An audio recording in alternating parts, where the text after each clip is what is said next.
हाँ मम्मी, ये क्या है? ये ऐसा ड्रिंक है जिसको पीने के बाद तुम्हें तुम्हारा इनर एनिमल मिलेगा, जैसे स्नेक, टाइगर, मंकी, बर्ड। अब जल्दी से इसको पियो। क्या इसका टेस्ट गंदा होगा? मुझे उतना याद नहीं है, अब जल्दी से पियो।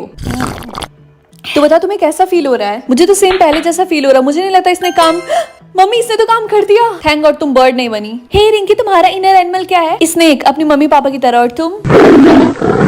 समझी, मुझे टाइगर मिला, लेकिन मैं चाहती थी मुझे ड्रैगन मिले। रिया देखो, ड्रैगन जैसी कोई भी चीज नहीं होती है। रिंकी होती है, मैंने बुक में पढ़ा था। सुनो, लास्ट टाइम कोई ड्रैगन भी बना था, वो भी 100 साल पहले। अभी सिर्फ 4 ही इनर एनिमल है। चलो ठीक है क्लास, आज के बाद हम आप सबको इनर एनिमल के हिसाब से आपके रूम में बैठाएंगे। स्नेक्स इनर एनिमल वाले आप प्लीज 220 रूम नंबर में जाइए। टाइगर आप 150, मंकी आप 70 और बर्ड 300। सबको समझ में आ गया ना? हाँ, ये कैसे हुआ? रिंकी तुम्हें कुछ पूछना है? नहीं तो गुड। रूम नंबर 220 तो यही है, लेकिन हमारे पास तो सिर्फ एक ही इनर एनिमल होना चाहिए, लेकिन मेरे पास तो 2 3। डॉक्टर मुझे नहीं पता मेरे साथ क्या हो रहा है, लेकिन मेरे पास 4 इनर एनिमल है। इसका मतलब वो फिर से वापस आ गया। आपके कहने का मतलब क्या है? इसका मतलब तुम एक ड्रैगन हो।